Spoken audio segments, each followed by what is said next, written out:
Hello people. पिछली video में हम लोगों ने सब्स्टिट्यूशन मेथड सीखा था। इस वीडियो में हम लोग एग्जाम्पल्स करके उसको वो कर देंगे, लाइक एकदम पैक कर देंगे, पावर पैक। ठीक है, सो लेट्स बिगिन। तो हमें देखा है sine cube x cos x d x, ये बिल्कुल वही चीज़ है। तो हमें कैसे चीज़ों को देखना है, तो सबसे पहले कॉम्पोनेंट, राइट। तो मैं तुम्हें बता रहा हूँ यहाँ पे कि हमें साइन एक्स को टी लेना चाहिए, क्योंकि साइन एक्स का इंटीग्रेशन डिफरेंशिएशन कॉस एक्स, तो cos x d x is equals to d T. ठीक है, तो ये बन जाएगा, so basically it would be T का क्यूब और कॉस एक्स डी एक्स बन जाएगा d T. So it would be t की power 4 by 4 plus c, that means sin की power 4x by 4 plus c, that would be the answer। ठीक है, next fx की power n f dash x dx, ये बिल्कुल generalised आ गया यहाँ पे।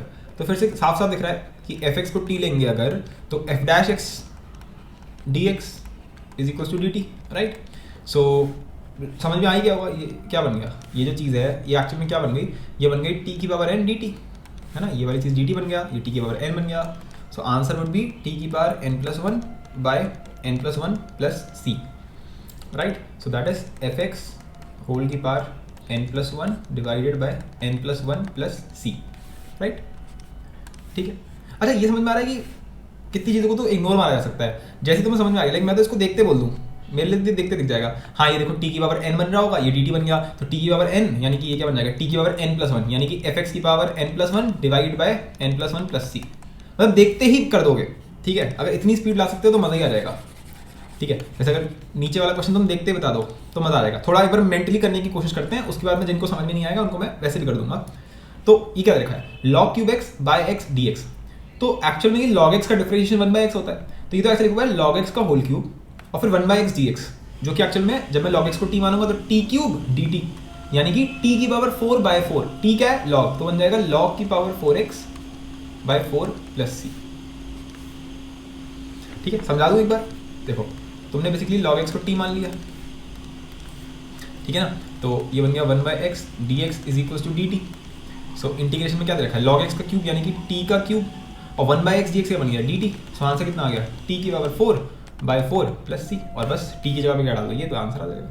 इतनी चीज़ों को तुम अगर मेंटली कर लो तो बस मज़ा ही आ जाएगा, ठीक है। लोग इसकी ट्रिक बना देते हैं कि जैसे मैंने तुम्हें दे रखा था sine cube x cos x d x, तो मनी मन सोच लो ना, ये क्या लिखा हुआ है, ये फंक्शन है जिसका क्यूब दे रखा है और ये उसी का डिफरेंशिएशन साथ में दे रखा है, तो सीधे सीधे फंक्शन का की power integration, that is f की पावर 4/4 प्लस c। अब ये ट्रिक बना लो, मतलब समझ गए ना, मेंटली खेलने वाली बात है बस।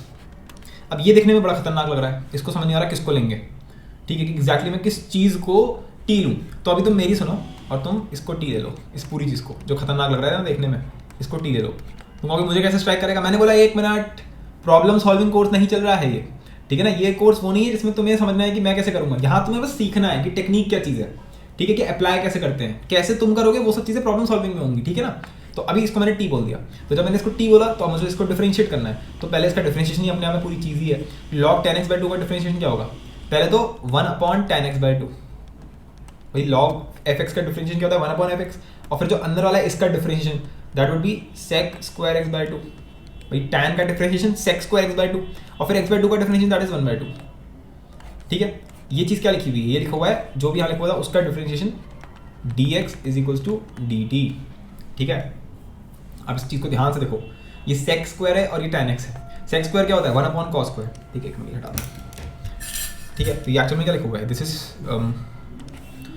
1/cos² थीटा मान लो थोड़े के लिए, ठीक है। और tan x/2 का डिफरेंस लाइक उल्टा करोगे तो cot बन गया ना, मतलब कि cos theta by sin theta, ठीक है। तो ये बन गया 1/sin थीटा cos थीटा, एक मिनट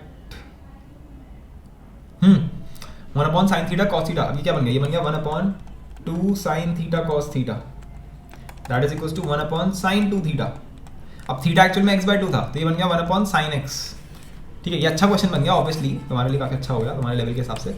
तो ये बन गया 1/sin x, मैं भी चुल्लू का क्वेश्चन है, तो 1/sin x बन गया साहब, ठीक है। तो अगर मैं इसको थोड़ा कंप्रेस्ड फॉर्म में लिखूँ तो इसका जो नेक्स्ट स्टेप है वो बन गया 1/sin x dx is equals to dt। ये चीज़ हमें दिख तो रही है यहाँ पे, ये जो चीज़ है ये है पूरा d, और ये क्या लिखा हुआ है 1/sin x into D x, यानी कि क्या बन गया dt। तो आंसर कितना आ गया t² by 2 प्लस c, यानी कि ये जो चीज़ दे रखी थी लॉग tan x/2, इस पूरी चीज़ का स्क्वायर बाय 2 प्लस सी। ठीक है, हाँ आई होप सो समझ में आ गया होगा। अगर ये वाला नहीं आया तो अभी के लिए छोड़ दो, ऐसी कोई दिक्कत नहीं है। लाइक प्रॉब्लम सॉल्विंग हम इससे सॉल्व होना कॉम्प्लिकेटेड चीज़ें करेंगे, उस टाइम पे तुम्हें ये धूल लगेगा। अब ये दे रखा है, यहाँ पर समझने की कोशिश करो, कॉस के अंदर कुछ दे रखा है तो हम उसी चीज़ को तो टी मानेंगे ना जो किसी चीज़ के अंदर है। ठीक है, तो अब इसका differentiation that would be 4x³ plus 2 तो कांस्टेंट है तो उसका डिफरेंशिएशन 0 ही हो जाएगा। सो बस दैट्स इट, ये चीज़ समझ में आ गई। अब यहाँ देखो कॉस के अंदर तो टी लिखा हुआ है, ये लिखा हुआ है कॉस टी, पर हमें तो 4x³ dx चाहिए, पर हमारे पास सिर्फ x³ है तो 1/4 और 4 बना लिया जान पूछ के, तो 4x³ dx ये क्या बन गया dt। दैट्स इट, इसका आंसर क्या गया sin t प्लस सी, यानी कि sin x⁴ प्लस सी। गलत, x⁴ प्लस 2 प्लस सी, और साथ में 1/4 भी है। ठीक है ना, क्योंकि यहाँ पे 1/4 है। ठीक, अब 6th क्वेश्चन। ठीक है, धीरे धीरे समझ में आ जाएगा, टेंशन ना लें। 6th क्वेश्चन में जो रूट के अंदर दे रखा है, क्योंकि रूट ही f है हमारा, f(g(x) है ना, तो हम उस फंक्शन को ढूंढते हैं हमेशा। सो ये जो दे रखा है 3 + 2 cos x, इस चीज़ को मैंने t बोल दिया। अगर इसको मैंने t बोल दिया तो अब इसका डिफरेंशिएशन क्या होगा, 3 का डिफरेंशिएशन 0, ये क्या हो गया 2 sin x, सॉरी माइनस में आएगा dx = dt, राइट। अब ध्यान से देखो, यहाँ पर -2 sin x dx है, हमारे को सिर्फ sin x dx दिख रहा है, तो -2 लगा लो, सिंपल, राइट। तो अब -2 sin x dx ये क्या बन गया, ये बन गया dt, और ये क्या बन गया रूट के अंदर t, और 1/-2 बाहर है। ये बन गया प्यारा पिद्दू सा क्वेश्चन, दैट इज -1/2। बेसिकली तुम्हें 1/√t को इंटीग्रेट करना है ना, उसमें क्या है 1/√t का इंटीग्रेशन क्या होगा, t⁻⁻1/2 को इंटीग्रेट करो। ठीक है, दैट इज t⁻1/2 ये बन जाता है। कैसे करके दिखाना पड़ेगा क्या, चलो कर देते हैं, कोई बात नहीं है। मतलब आगे रखे तो मैं ये रटवाने के लिए कह दूँगा इसको रट लो, फॉर्मूला की तरह बना दूंगा इसको, t⁻⁻1/2 + 1 -1/2 + 1 -1/2 + c, सो -1/2, ये क्या बन गया, ये बन गया 1/2, तो आगे आ जाएगा बन जाएगा 2, ये बन गया t⁻1/2 + c। ठीक है, तो अल्टीमेटली क्या बन गया -√t, t क्या था एक्चुअल में, t क्या था 3 + 2x, so 3 + 2 cos x + c। ठीक है, so that is the answer. I guess समझ में आ रहा होगा, धीरे धीरे चीज़ें बैठ रही होंगी कि हम क्या कर रहे हैं यहाँ पे, और तुम्हें शायद फंडामेंटली भी क्लियर हो रहा होगा कि वो एक्चुअल में हर चीज़ हो कैसे रही है। I guess, I hope so at least. ठीक है, ओके बढ़िया। नेक्स्ट क्वेश्चन 7th में क्या है, तो ये चीज़ रखी है √tan x और 1 + tan² x dx। अब 1 + tan² x उसने अजीब सा लग रहा है देखने में, तो इसी चीज़ को हमें देखना है, इसी चीज़ को तो हमें समझना है कि अगर मैं इसको कल को tan x को t बोल दूँ, क्योंकि हमें पता है tan x को ही t बोलेंगे क्योंकि रूट इसके ऊपर लगा हुआ है। मैं कैसे सोच पा रहा हूँ, मुझे हमेशा दिख रहा है कि मुझे f(g(x) चाहिए ना, तो f यानी कि वो होना चाहिए ना, कॉम्पोजिशन होना चाहिए ना, तो tan x लिखा हुआ है, एक तरफ सिर्फ ये लिखा हुआ है, पर ये tan x के साथ में एक रूट भी लगा हुआ है, तो रूट तो मेरा क्या हो गया f, और tan x क्या हो सकता है g हो सकता है, पक्का नहीं है, तो f(g(x), इसीलिए मैंने tan x को t बोला। तो हमें पता है वो क्या बन जाएगा sec² x dx = dt। ठीक है, कंपोनेंट चुनना एक पूरी आर्ट है अपने आप में कि कैसे तुम कंपोनेंट को चुनते हो। ठीक है, लेकिन वो हम तुम्हें सिखाएंगे अच्छे से। तो tan x को अगर t बोल दिया, so it is like √t, है ना, ये चीज़ को हमें क्लियर हो गई। पर ये क्या चीज़ दे रखी है, सबको पता है 1 + tan² x एक्चुअल में sec² x होता है, तो sec² x dx ही दे रखा है, sec² x क्या हो जाएगा dt, तो ये बन गया dt, दैट्स इट। इसका आंसर कितना हो जाएगा, तुम जब इसको निकालोगे तो आ जाएगा 2/3 t⁻3/2 + c। सही है, सो answer would B 2/3 tan x की पावर 3/2 + c। ओके,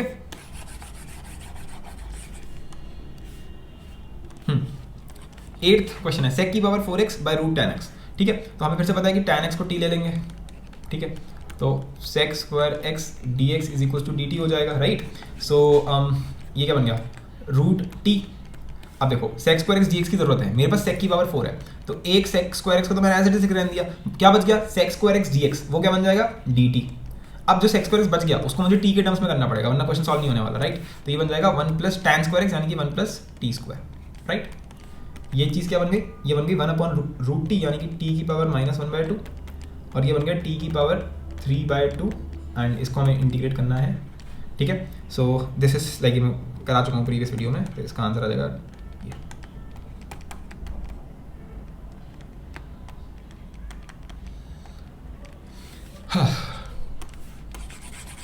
बेसिकली जो फॉर्म बच गई उसको टी के टर्म्स में कन्वर्ट कर देना है, दैट्स ऑल, ठीक है। अब देखा है cos की पावर 9x बाय sin x dx। अब इसमें हम किसको t माने, cos को माने या sin को माने?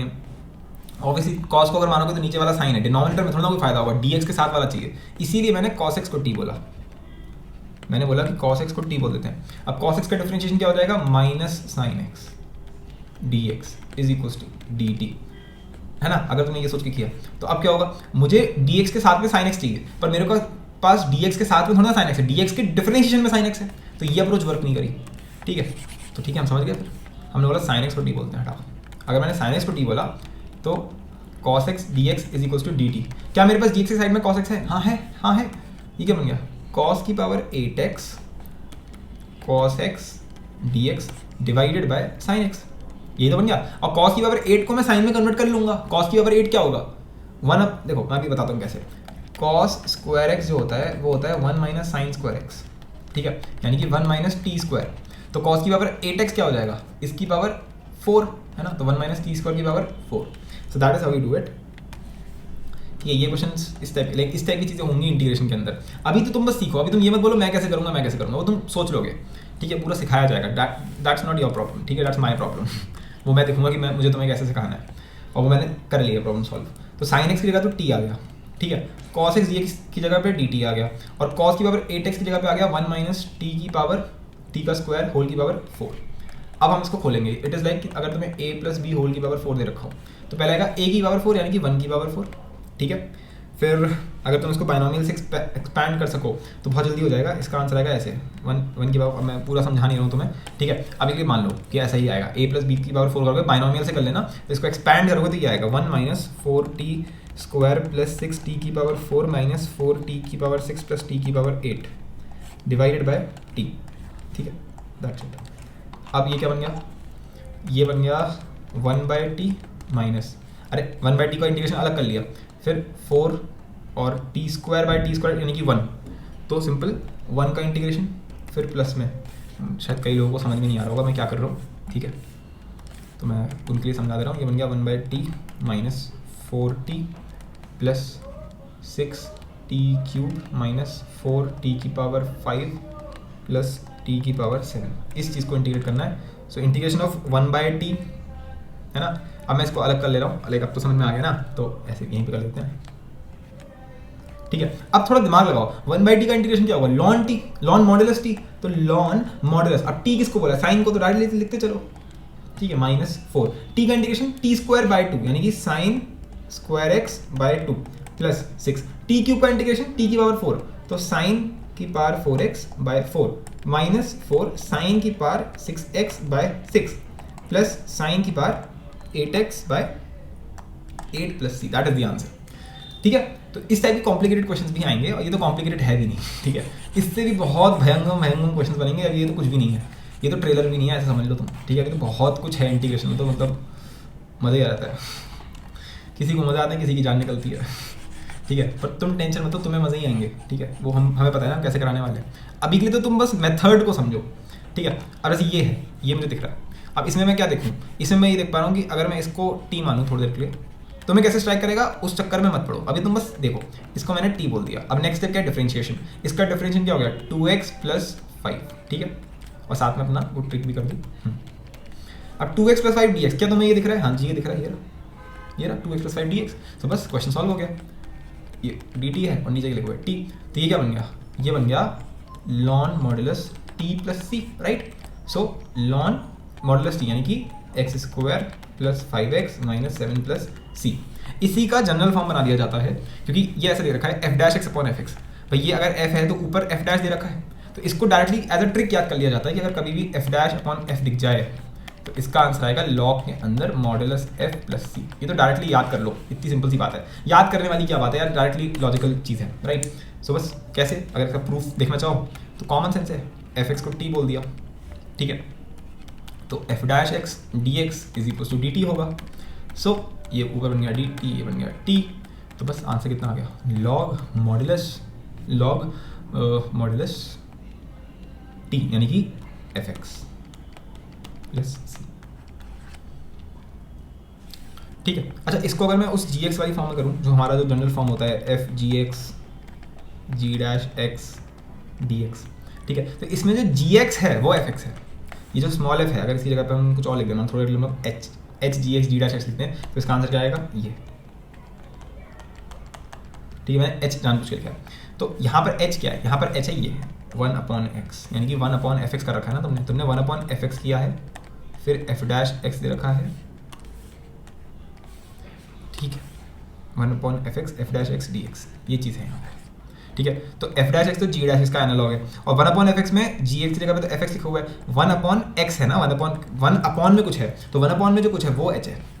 ठीक है, जिसको समझ में आ गया उसको आ गया, इसको नहीं है कोई बात नहीं, तुम ट्रिक याद करो। ठीक है, लॉजिक भूल जाओ, क्या लॉजिक है क्या है, अब सब्स्टिट्यूशन टेक्निक को एज अ मेथड याद कर लो बस। ठीक है, ऐसे होता है, कैसे होता है, एक चीज़ को टी मान लेते हैं, फिर दोनों तरफ डिफरेंशिएट कर देते हैं, फिर हर चीज़ को उसी में घुमा के डाल देते हैं और क्वेश्चन सॉल्व हो जाता है। जैसे ये क्वेश्चन है, ठीक है, इसमें किसी चीज़ को टी मानना है, किसको मानना है, tan x को मानना होता है, हम पूरे को मान रहे हैं, 3 + tan x को हम टी मान रहे हैं, हम पूरे को क्यों मान रहे हैं वो तुम्हें बाद में समझ में आ जाएगा, प्रॉब्लम सॉल्व में आओगे। अब हम दोनों तरफ डिफरेंशिएट कर देंगे, तो इसका डिफरेंशिएशन क्या हो जाएगा, sec स्क्वायर x, क्योंकि 3 का डिफरेंशिएशन तो 0 ही हो गया, तो 0 + sec square x is just sec square x। ठीक है, तो क्वेश्चन इज सॉल्व। भैया ऊपर तो dt बन गया, नीचे क्या बन गया, सिर्फ t, तो आंसर कितना आ गया, log मॉडुलस t यानी कि 3 + tan x। ठीक है, अच्छा इसको ना तुम डायरेक्टली करते तो मेरे को ज़्यादा खुशी मिलती, अगर तुम इस चीज़ को डायरेक्टली करते तो ज़्यादा अच्छा लगता, कि हम डायरेक्टली ऐसे बोलते कि ये क्या लिखा हुआ है, ये f लिखा हुआ है और ये उसका f डैश लिखा हुआ है, तो f dash upon f answer कितना हो गया, log मॉडुलस f, खत्म बात। ठीक है, पर ये चीज़ चलो कोई बात नहीं है, ये हम प्रॉब्लम सॉल्विंग में जब इतना करते रहोगे तो समझ में आ जाएगा। जैसे ये है, ये देखने में थोड़ा खतरनाक लगता है कि 1/x log x, ये क्या चीज़ है, थोड़ा सा दिमाग लगा के देखो समझ में आएगा। ये एक्चुअल में ऐसे लिखा है कि 1/log x है, ठीक है, 1/log x है एंड 1/x है। देखने वाला ऐसे समझेगा इसको कि ऊपर तो 1/x लिखा हुआ है और नीचे log x है, तो अगर log x दे रखा है तो ये ऊपर क्या दे रखा है, अगर log x को मैं f मान लूँ तो ऊपर तो f डैश ही दे रखा है ना, तो इसका आंसर क्या हो जाएगा, log मॉडुलस f। भाई f डैश अपॉन f का आंसर तो यही होता है, इस बार जो f है वो खुद में ही log x है, तो ये इसका आंसर हो गया। अगर ऐसे समझ नहीं आया तो t मान के कर लो, t में मैंने क्या बोला कि log x को t कर दो, दैट इज कि 1/x dx क्या बन गया, dt। सो बस क्वेश्चन सॉल्व। भैया 1/x log x dx ये दे रखा है, ठीक है, तो 1/x dx इसी को तो हमने क्या बोल दिया है, dt, तो ये बन गया dt अपॉन log x क्या t, तो आंसर कितना आ गया, log मॉडुलस t + c, यानी कि log t की जगह पे क्या है, log x, तो बस खत्म। ठीक है, सो दैट वाज इट।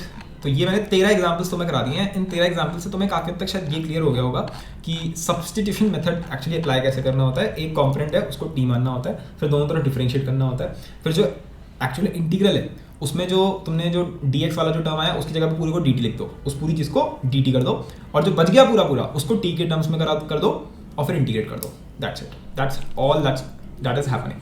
ठीक है, सो अब आइडियली तो यहाँ पे सब्स्टिट्यूशन टेक्निक खत्म हो जाती है, टेक्निक खत्म हो गई, पर इसी में ही आगे रखे कुछ और भी चीज़ें होती हैं and that is called reverse substitution. ठीक है, एक और चीज़ बोलते हैं उसको बोलते हैं ट्रिग्नोमेट्रिक सब्स्टिट्यूशन, वो एक्चुअली में इसी का ही पार्ट है। ठीक है, लेकिन ये कोई समझाता नहीं है, ये बस लोग कर देते हैं अपने आप ही, और तुमसे इमेजिन किया जाता है कि हाँ बच्चा अपने आप समझ ले। ठीक है, पर क्योंकि हम हर एक चीज़ का लॉजिक जानना चाहते हैं तो इसलिए मैं एक एक चीज़ को इन्वॉल्व कर रहा हूँ। ठीक है, it is very exhaustive if you see from my side, पर हम तो करेंगे, जिसको देखना है देखे, जिसको नहीं देखना है वो किसी और से देख ले, कोई दिक्कत नहीं है। प्रॉब्लम सॉल्विंग तो तुम देखोगे ही देखोगे, क्योंकि वो तो मेन है।